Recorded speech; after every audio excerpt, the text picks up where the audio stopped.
bitmez dağlarımı üzerime uçuştular. Kışı bitmez dağlarımı parça parça bölüştüler. Kışı bitmez dağlarımı parça parça bölüştüler. Kışı bitmez dağlarımı. Kötü zaman ey, bu ne zaman ey, geçer ömrüm yavaş yavaş.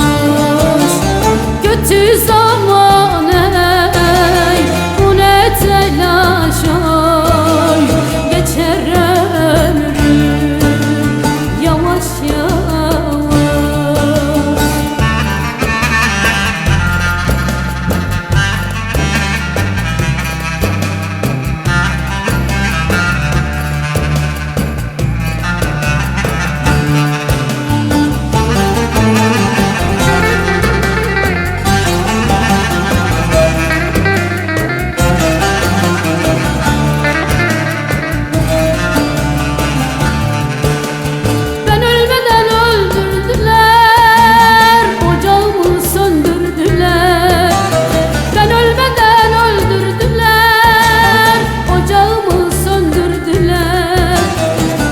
Parça bölüştüler.